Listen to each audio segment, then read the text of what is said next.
Good morning, everyone. Saturday, December 5th, 2015. We welcome you all to our Bible study. And Shardy is our moderator today. Go ahead, Shardy. Oh, good morning. I'd like to read from Mary Baker Eddy in Science and Health from page 515. Man is the family name for all ideas, the sons and daughters of God. All that God imparted was with him, reflecting goodness and power. Your mirror reflection is your own image or likeness. Now compare man before the mirror to his divine principle, God. Call the mirror divine science, and call man the reflection. Then note how true, according to Christian Science, is a reflection to its original. As the reflection of yourself appears in the mirror, so you, being spiritual, are the reflection of God. Thank you. Thank you.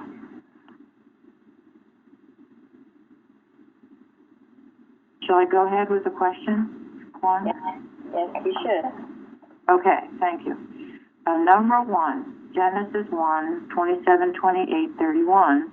What is man, and where does man fit into God's creation as described here?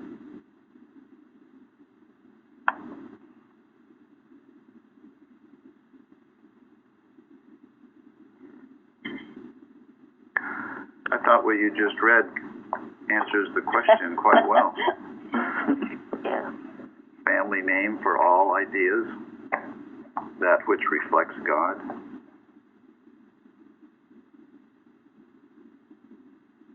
And God, man is the final and ultimate creation after the fish and the fowl and the beast.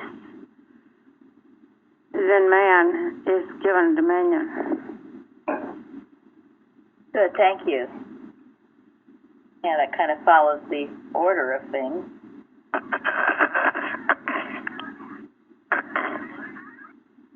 What does it mean that man was given dominion?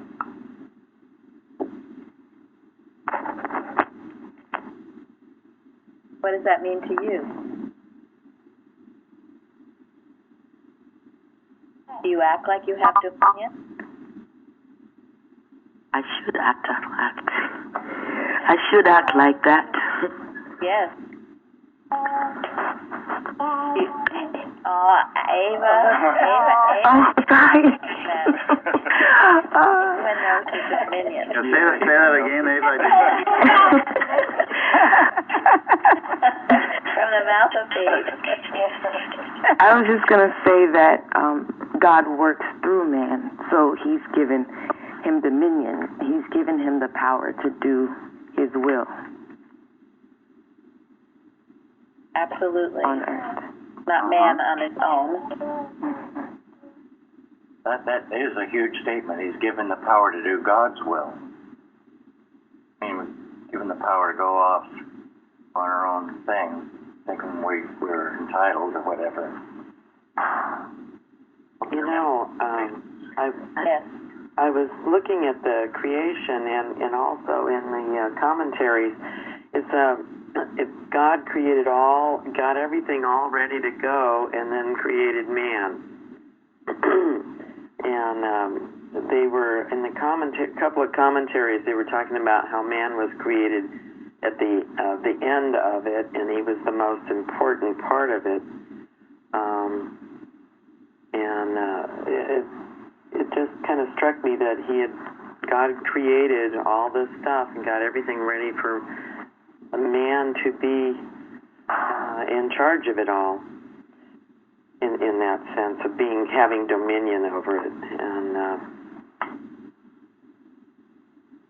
Kind of comforting. yeah.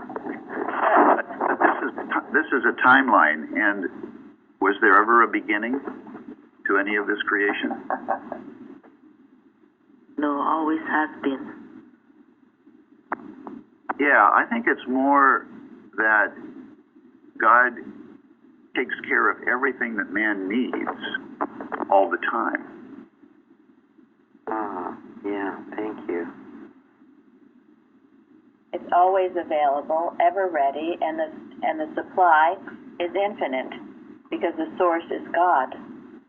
But when you're confronted with a problem, when you know you think you have some disease or some terrible relationship problem, does the first thought come to you, I have dominion over this? It should be that thought. Yes. Well, you remember that. You remember what God gave you.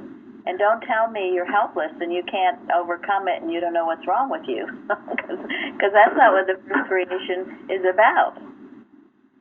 God gave you dominion over it. And Mrs. Eddy says nothing can vitiate that power that's bestowed upon you by God. But it stems back also to what Bruce said. God doesn't exist for us. We exist for God. And if you think that, you know, he exists for you and you're going to tell him what to do and you're going to tell him to give you dominion and because you want to do this, that, and the next thing, well, forget it. Forget about it, as they say in New Jersey. That's the prayer that doesn't work because you ask amiss. Assume it on your own lusts, whatever. That one doesn't work. But think about it. If man is the family name for all ideas, if man is that which reflects God, then man is intelligence, and is wisdom, and is compassion, man is honesty, man is meekness. And anything that isn't all of these things is not man, but a counterfeit.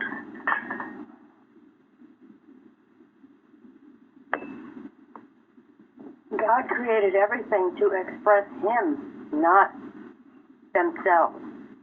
Creation was so that he could work through everything. Yes. Years ago, we were given this from page 281 in Science and Health. The one ego, the one mind or spirit called God, is infinite individuality, which supplies all form and comeliness and which reflects reality and divinity in individual spiritual man and things. Joanne, do you remember that story? Oh, I do. Mrs. Evans left the practitioner's office, she said, floating on air, and she realized that I am not God, but God is me. God is expressing himself through you. You are not God, but God expresses himself through you. Of course, you have to be that empty vessel, that clear, pure vessel where he can do that. And this is always what we are about. It took me a long time to get this. I was always, trying to please God, or somehow God was separate from me.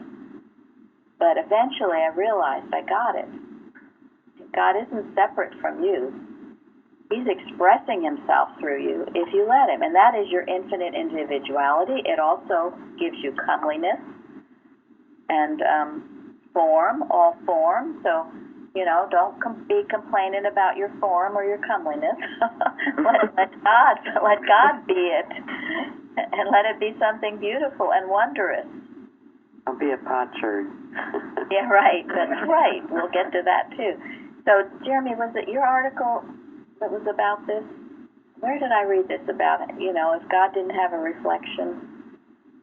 Was that in your article you wrote about personality and individuality? Oh, it might be. Not you. He's written so many things, it's Yeah, kind of hard to I know. remember them all. It has been a busy week. Yeah. But I do like that idea of being the expression of God. When I was young and we went to Christian churches in California, they would talk about being prideful, and I did not know, like, I was a kid, so if I drew something and I liked it, was that okay? But now to know that we're supposed to be expressing God, if He gives me something to do, I gotta do my best and give Him the praise and glory. Good way to sidestep the whole thing. I don't have to worry about it. Well, yeah, I mean, it's important to remember where our talents come from, why we have them. I mean, we all have talents. We all have the ability to do, quote, good things, whatever that is. Yes, But unless we remember.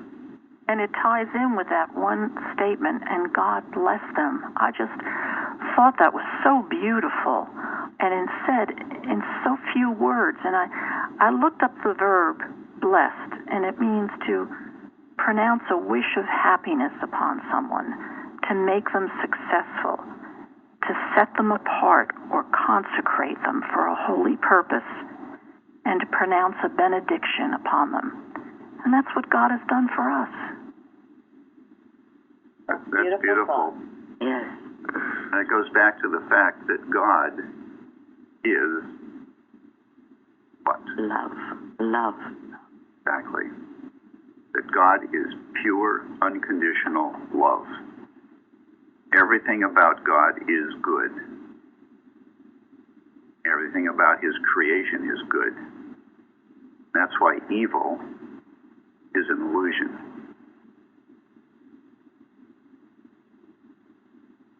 I think it's also important to know that the end here says, male and female created He them. There was no man first and then the female coming next. So. Thank you. They also read that God created man last, so it might not be suspected he was a helper in the creation. I've never seen that before. Nobody can say God created man and He helped with everything. All right. We were created last. Yeah, that is a good point. Yes, because there was big headlines this week in a newspaper saying God can't fix it. God can't fix it, but man can. Whoops. Big mistake. Shouldn't have put that in headlines. That got someone really mad. And it was me. Don't say that. Don't put that in front of my face. Oh, dear. So, and that's to Sharon's point. God is the fixer of all things. And the only fixer. And the only fixer. And He didn't break it. And he did, yeah, right. He did not break it. He gets blamed for, and this is why I love this class, because we can talk about God and we can tell everybody how wonderful and good and omnipotent and omniscient He is, and dispel these stupid beliefs of agnostic atheists who haven't experienced His love. Yes, Ava. Yeah, Ava.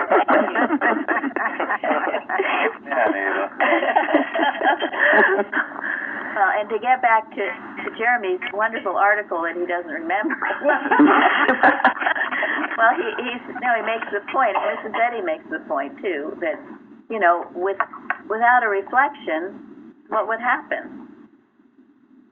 If you're not here to reflect God, what will happen? There is no God, really. There won't be. Yeah, right. Right, it'd be pretty empty. That's it. It's a mutual love. He needs us and we need Him in that respect. Maybe I'm wrong, but and Jeremy not being able to answer that question, that shows that the answer that he wrote came from God. It wasn't his idea. It was God's idea. So it's Right. Thanks, Lillian. Oh, dear. Well. When I started with this question, I looked up dominion in the dictionary, and my dictionary didn't give a very good explanation on it. Then I looked back at domain, and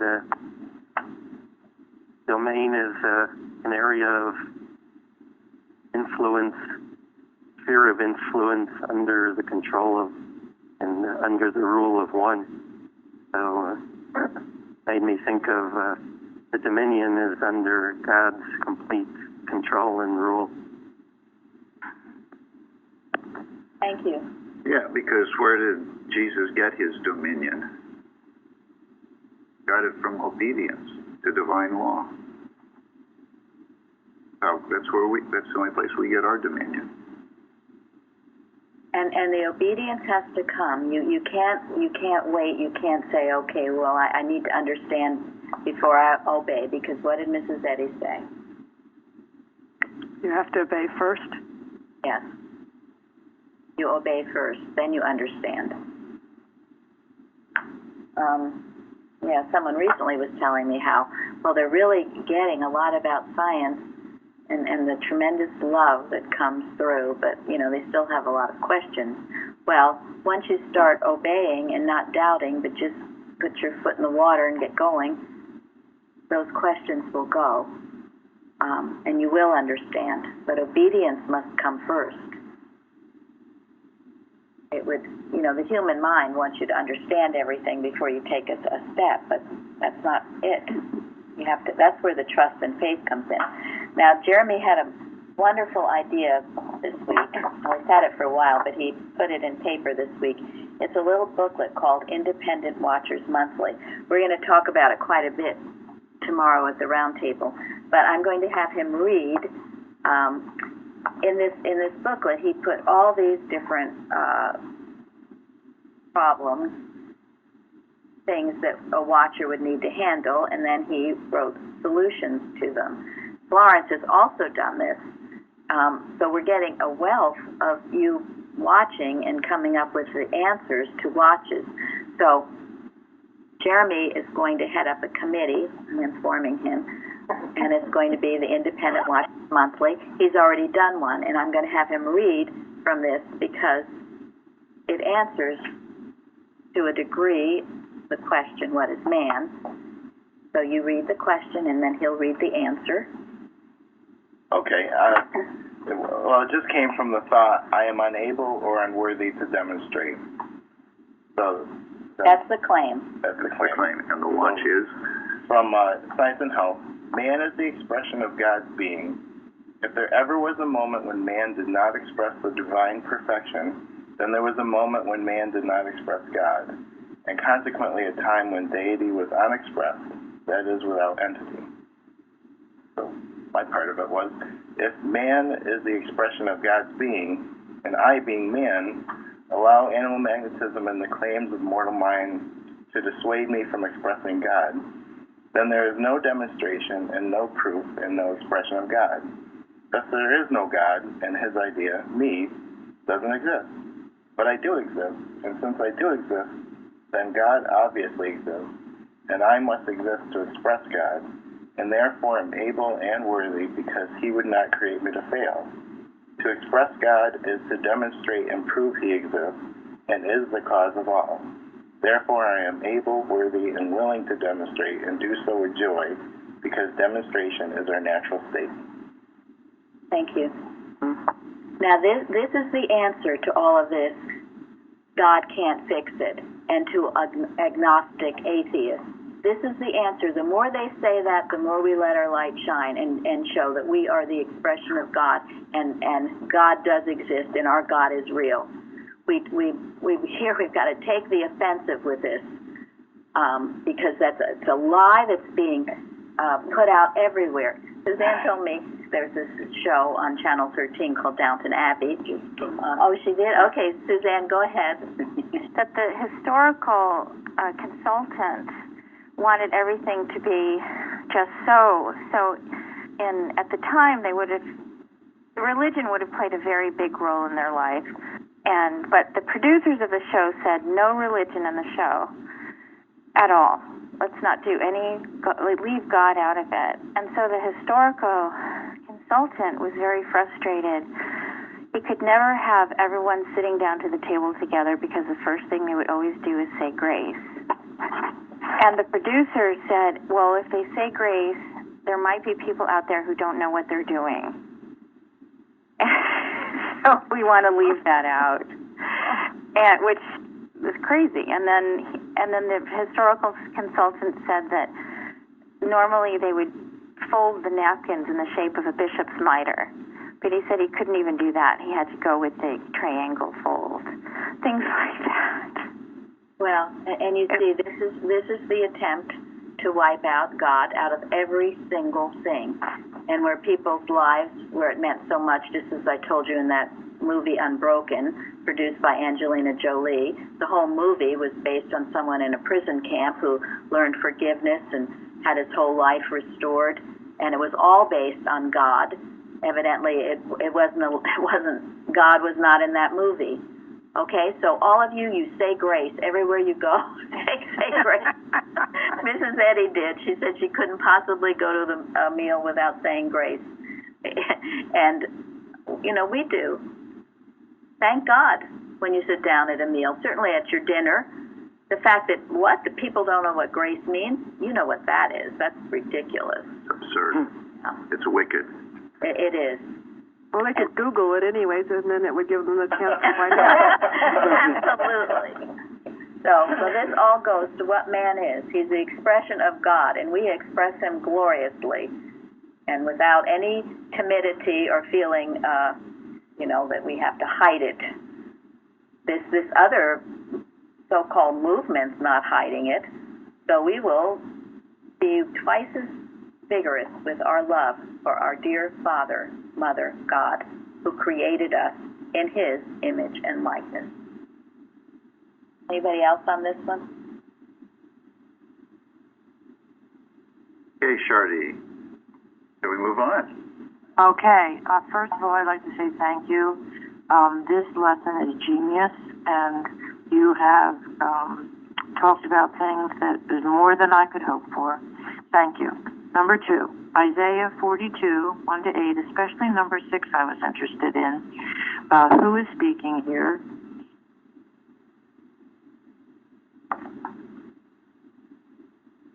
The Lord? The Lord? Lord. Yes, God is speaking.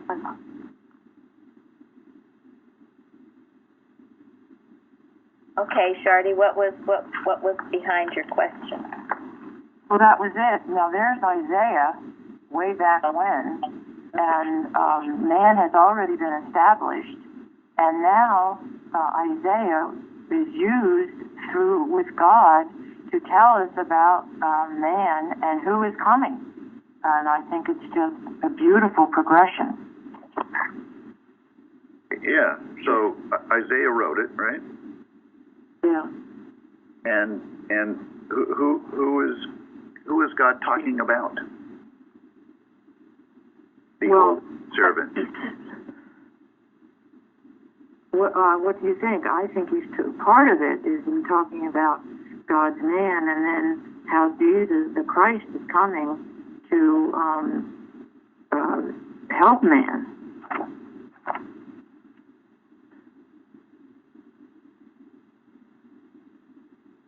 I think there's a clue in the previous chapter where it says he's speaking about Israel, the seed of Abraham.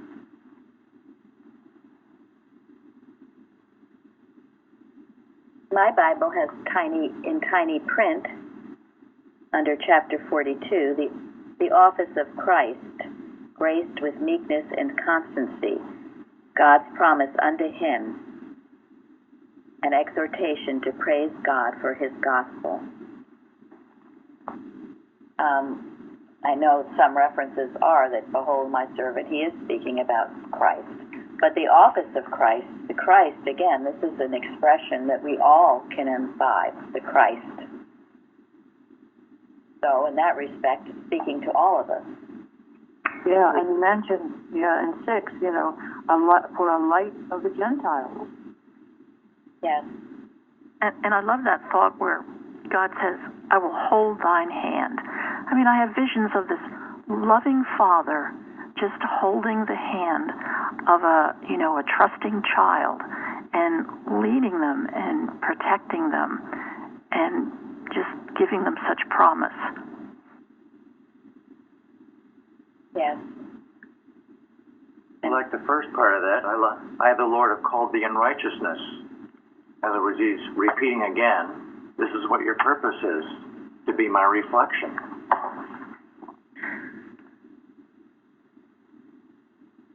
According to my commentary, the verse 4, where it says set judgment, means to establish true religion, which goes back to what Mary was talking about, is to be the correct one, not just any old religion. And then also it talks about there will be an Israel within Israel. Thank you. So these verses are also in Matthew. So it's when the Pharisees were plotting against Jesus, and it says here that when Jesus withdrew himself, and the multitudes followed him, and he healed them all. And it says that it might be fulfilled, which was spoken by Isaiah the prophet, and quotes those verses. Yeah, I mean, this is the thread of the Christ throughout history, isn't it? The seed of Abraham. I mean, Abraham was the most Christ-like person of his time. Gave rise to the nation that God blessed, be a light to the world.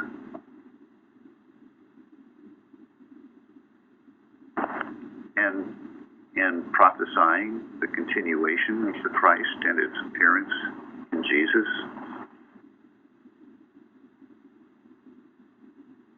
It is so comforting. There is this golden thread of the Christ truth. And as we are told, it was before the appearing of Christ Jesus. It's been through all time.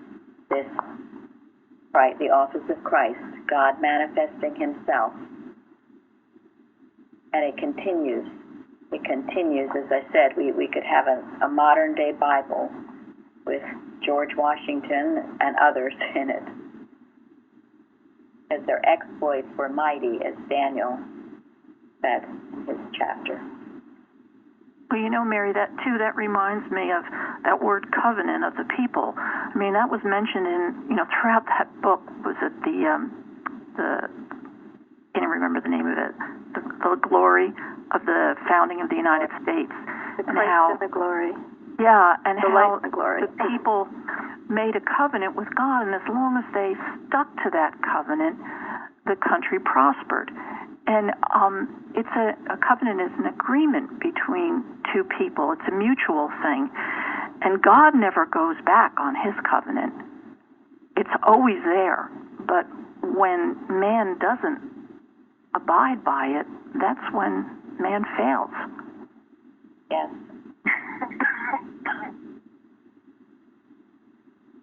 So we have a description here of God's creation, don't we? Yeah. And what does the human mind do with stuff like this? What has the Catholic Church done with stuff like this?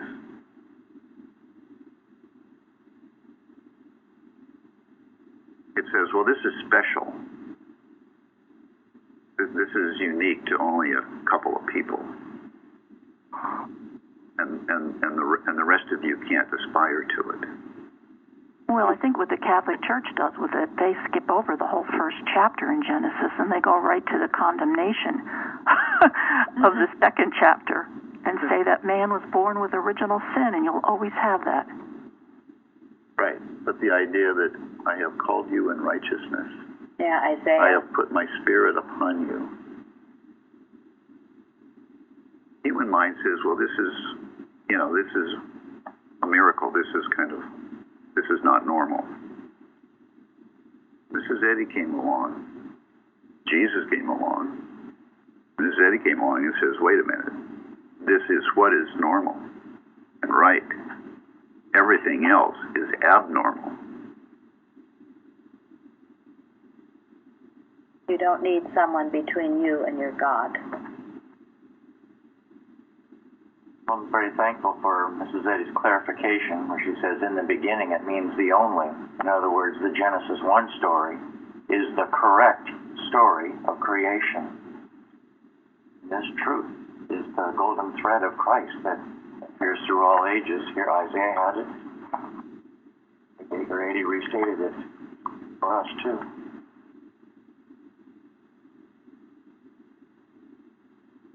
Thank you. Okay. How we doing? Do you want to add anything, Shardy, or is there anyone who hasn't spoken that would like to speak? It makes me think of what was written on the forum by a couple of people, very good additions to the forum about what's good or easy. And it's like, it's very easy for people to just look out at matter and what's going on and say, well, that's real, instead of really striving to see through that and look to God and see what's really real. Good. Excellent. Okay. I guess we're ready for number 3. Sure. Okay. Isaiah 45, 9 to 10. I made a mistake here. That, as in the lesson, was really meant for Matthew. Sorry. But what is the warning here in 9, 45, 9?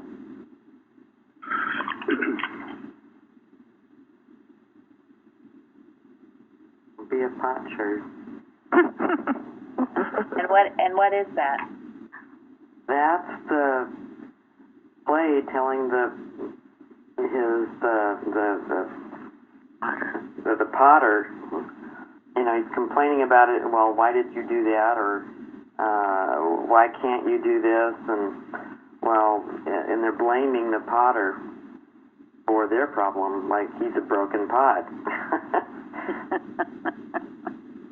When I read that, what makest thou? It made me laugh out loud, actually. Such nonsense. Well, and how does that get reflected in society today? Yes. Yeah, give examples of this.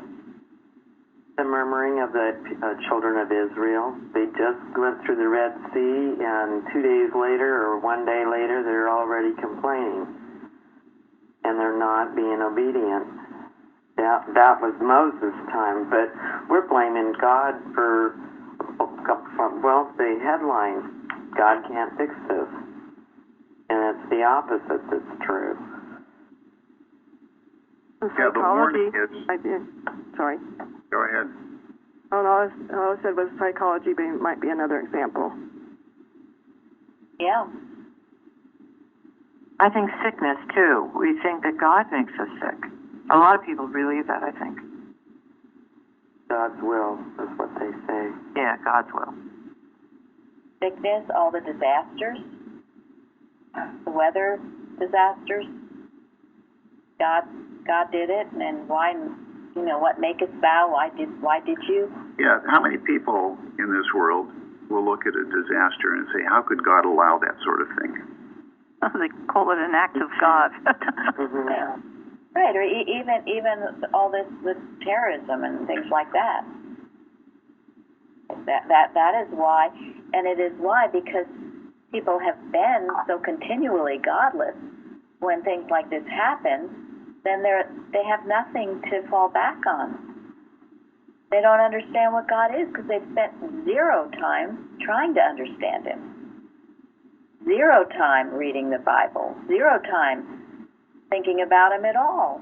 How can you have a best friend if you never spend any time with Him, for heaven's sake? I know, I noticed that someone said that, well, in one of these shootings in one of the schools, someone said, well, why didn't God step in? Why didn't God do something? And someone else said they didn't allow God there. Yes. Thank you. Yeah. And you know, I just want to make this point, that woman that we talked about in Georgia, who was there and who did stop it, and was a God-fearing person, and there have been others who have. That doesn't get the publicity that all this other stuff does. But yes, when that has been present, it has stopped it. Go ahead, Tom. Yeah, I mean, you know, there is a lot going on these days, it seems like, you know, that comment sort of about the absence or rejection of God these days. But, you know, there is, I think, a point where you sort of cross the line, and sometimes, you know, there will be some minister or I'll say something that's almost as if God does these things because we're rejecting God, you know? And we can't go there, that God is doing these things. No. But these are coming from people who are, you know, are ministers. Absolutely right. You know, and that's not right. Not true. It's not true. And isn't it true only Mrs. Eddy explains it? Yes. Yeah, I mean, and what is her logic? But, you know, when things are said like that, you know, then that's when people start say, well, I don't know much about Christianity, but certainly I don't like it, you know? Right. Right. When you're... And for good reason. Yeah. For good reason. But how does Mrs. Eddy explain it? What is the logic of it? Is God responsible for disasters? No, it's the absence of God. Thank you. Thank you. That's exactly the right answer. And there was two examples. The one was the Tower of Siloam, where they asked Jesus, why did those innocents perish when the tower collapsed? And he simply said that it wasn't because of any sort of guilt other than not being protected by God. And then it was the man born blind, where they asked him, was it he or the parents that sinned? And again, he said that it was neither one. Thank you, Mike. Our God is unconditional love. But it's only when you depart from the kingdom, from not listening, that you go into the second creation. It's the Adam dream. And when we see or hear about these things on the news, that's how you should think of it. The Adam dream, it is the Adam dream, destroying itself. Not the truth about God and His creation. Because if you start believing it and get sucked up into it, what happens?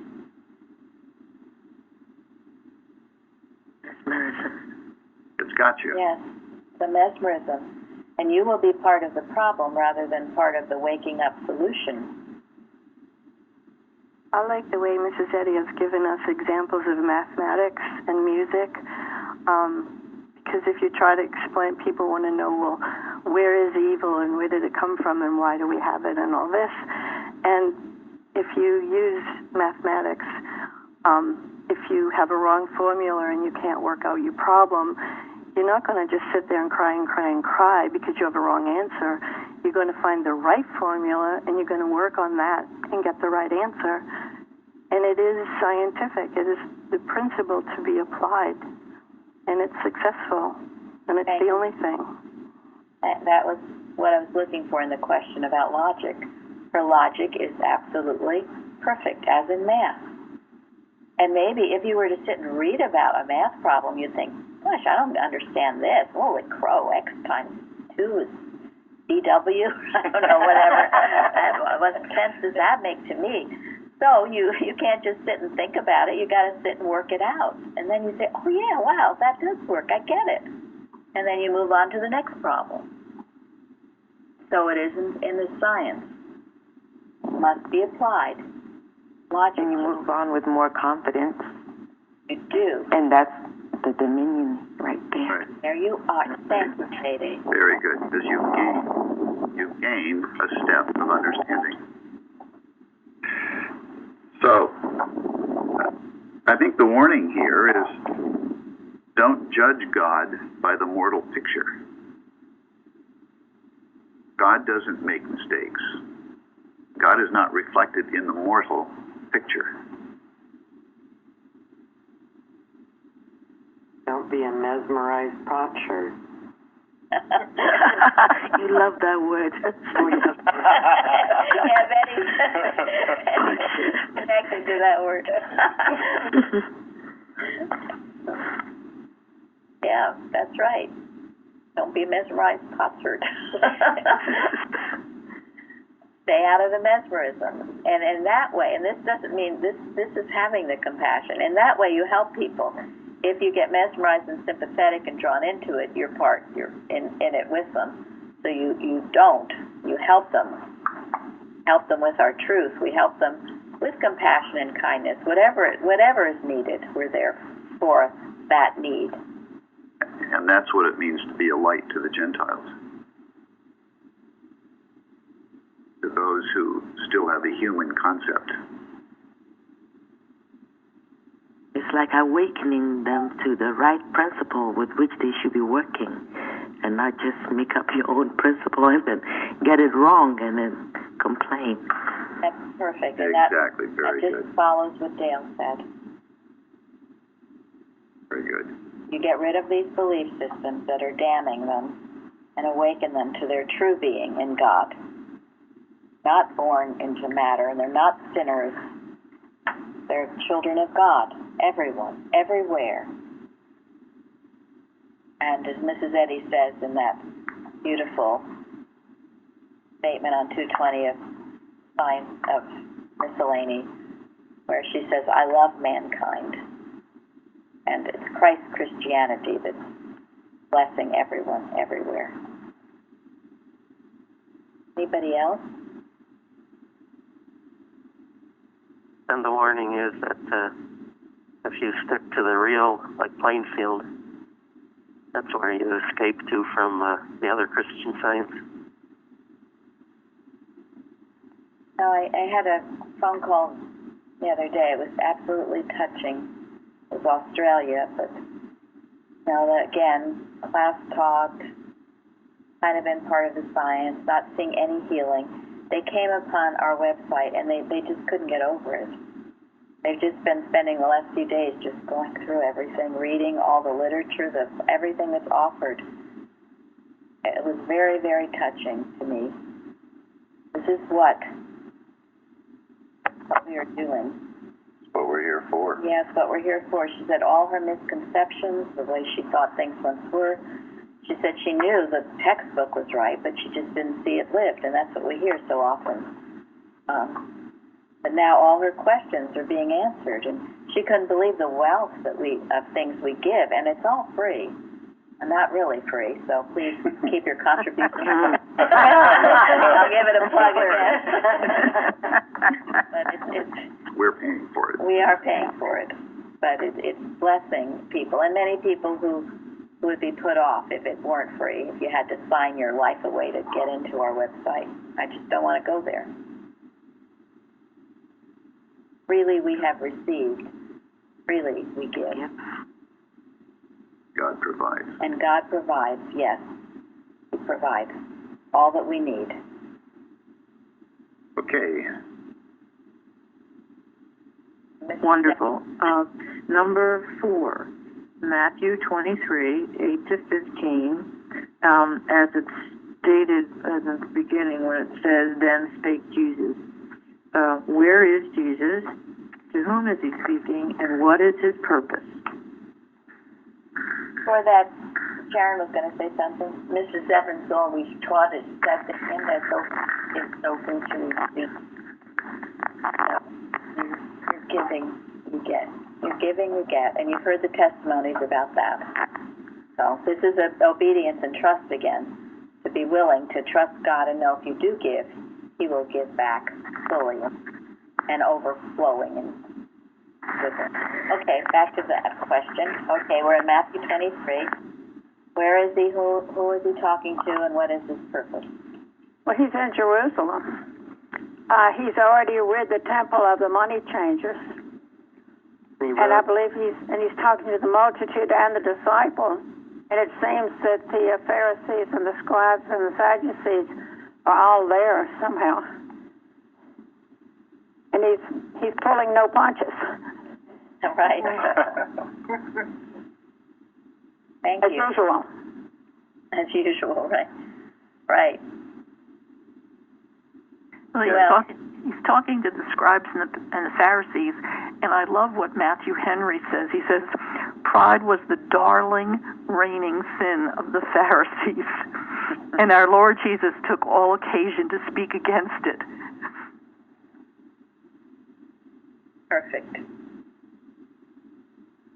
And he really saved his harshest rebukes for self-righteousness, for, pride, arrogance.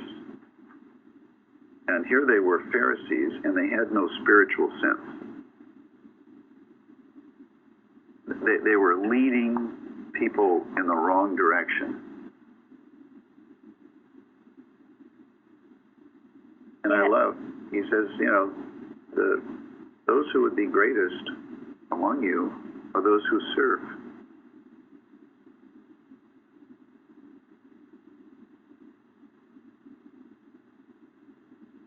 For we all have one Father, God, and one Master, Christ. Period. End of story. It's interesting because to me that is very plain what he's saying here. And yet in some of the commentaries, they interpreted, well, again, in the Roman Catholic Church where they have fathers, they have people they call Father, the Holy Father. And so the Protestant religions, they don't use that term because we were told here not to call anyone Father. But it's such a literal, translation of what this means. Of course, that's minor. And then some people question, well, does that mean you don't call your human father, Father? Of course, that's silly, too. He's just saying we're all the family of God. We all have one Father. I mean, it's pretty plain. You can see, though, how he's so misinterpreted so often. It is, like Gary said earlier, the human mind. We all have one Father. Therefore, why are we warring with each other? Fear and ignorance.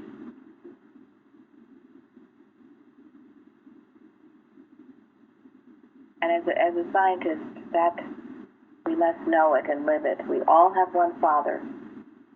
No division with race, creed, and either other religions. Nothing. Mrs. Eddy says no.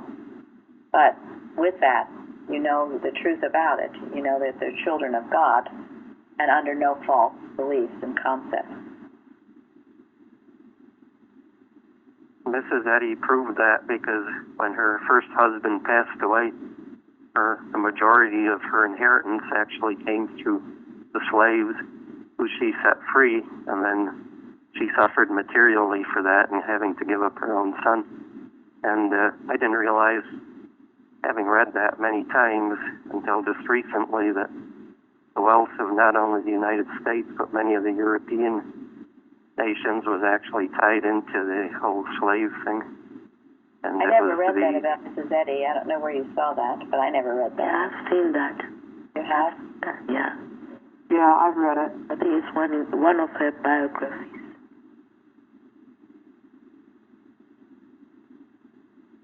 Well, there is such a thing as getting your whatever you have honestly. Come a long way. We've come a long way, yes. And thank God. Well, we're touching on number 5. Any more on number 4? I just wanted to reiterate that this is the part that says you have no ties to the flesh, which you've talked about.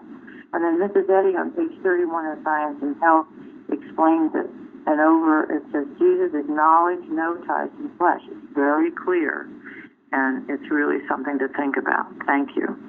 Well, and thank you, Shardy, because that we especially this time of the year when all of these family ties and pulls and all of this are starting in, you don't take it for granted, especially those who are newer here.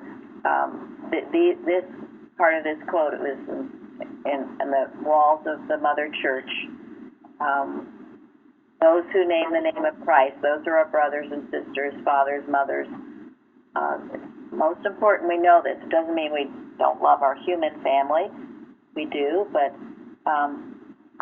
if they're pulling you away from what your work here and your science, if they are causing conflicts, then that must be dealt with impersonally. and not just accepted. So, and that's what this is saying.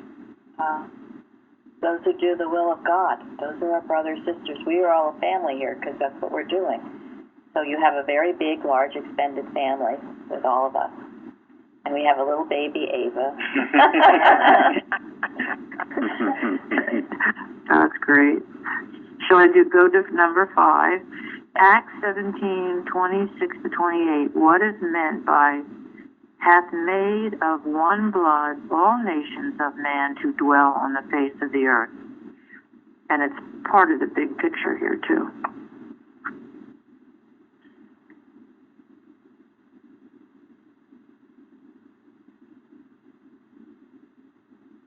I think it goes back to sisters Go and ahead, have one Mel. father.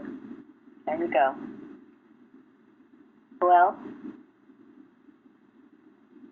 I was going to say that that goes back to the righteous dominion, which doesn't mean that you dominate others. Everybody's equal.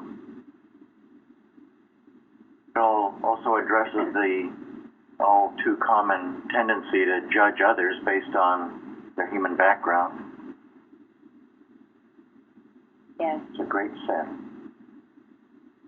Not that I'm meant to imply that sin is great or anything like that. It's a terrible sin.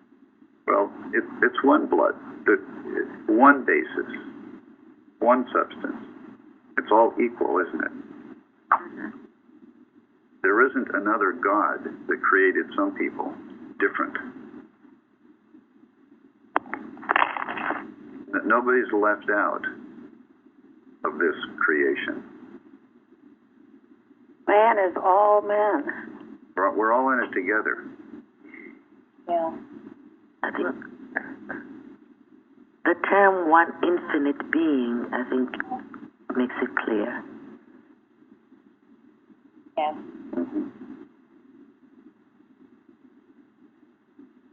I like to think, God, changing to viewing God as my Father instead of Lord, which is what they always called him in churches when I was younger.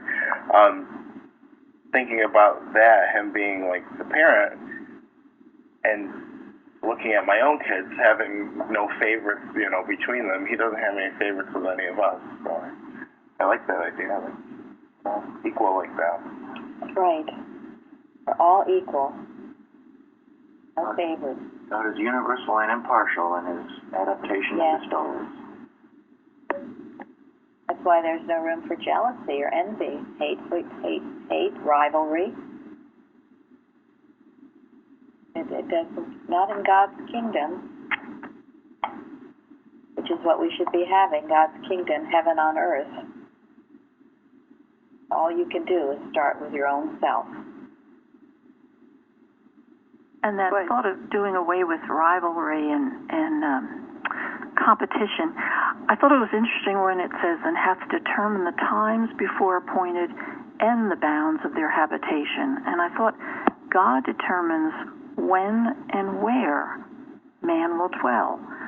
So it's not any culture or group of people that's going to take over one country or another country, or it's in God's hands when and where.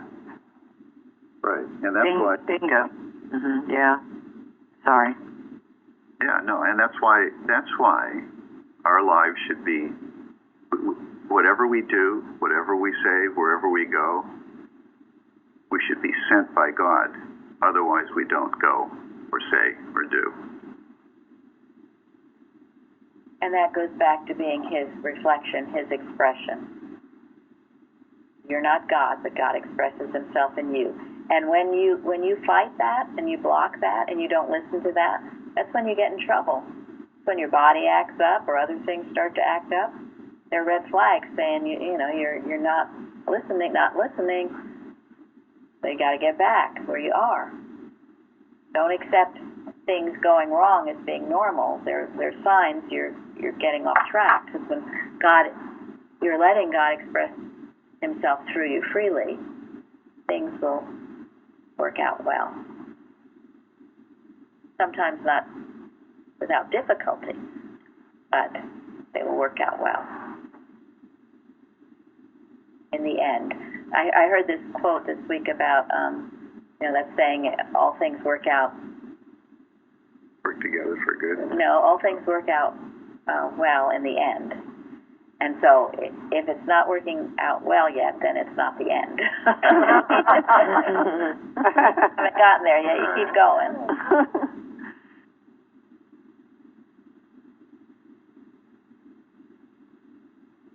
So we are all brothers and sisters in Christ, and thank God for that. And that's how we love. And love is the liberator, the answer to all the problems.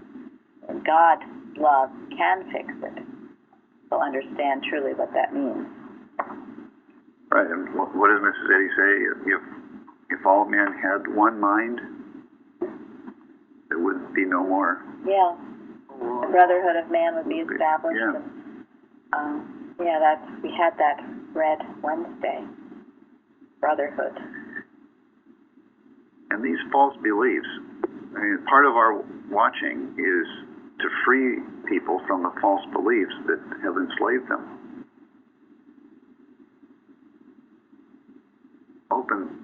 To open their thought to the one mind that we know is the truth. And what's so wonderful about Christian Science is, we're not saying that you're condemned or going to go to hell if you're not a Christian Scientist.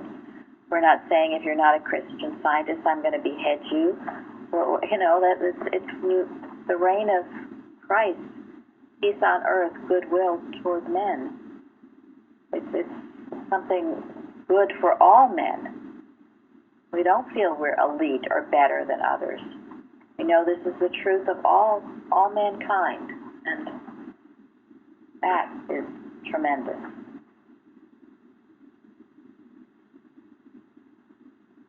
Oh, we have one more, Shardy, or we? Yeah, I just wanted to add a little bit to that because that was Paul at Athens, where he really brought these very boasting, conceited people, arrogant around to give up their idolatry, and it's he did it with his wonderful finesse and the way he was just as intelligent as they were. And he brings out the fact that he fashions their hearts alike, meaning God, and do not look with contempt at another man. And in Daniel it says, it is his air that we breathe in. And that we have a necessary and constant dependence upon God's provision, being one together. Okay, shall I do number 6? Okay. Are these references concerning God's man connected?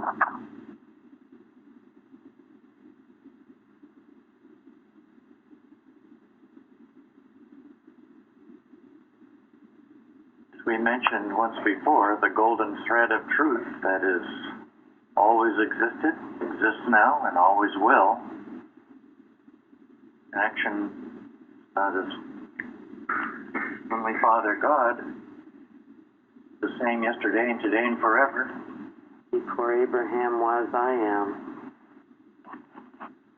Yeah, they all describe the true creation by God of the real man, don't they? Truth about you and me and everybody. So live your life this way. Live your life knowing God is expressing himself through you. You allow him to. If you get rid of your own self-will and disobedience and preconceived notions, put it all on the altar. Live your life like that, and you will find true joy, peace, success, all good things. Only as God defines it, and only in God's way. But it will come, because he loves us, each and every one.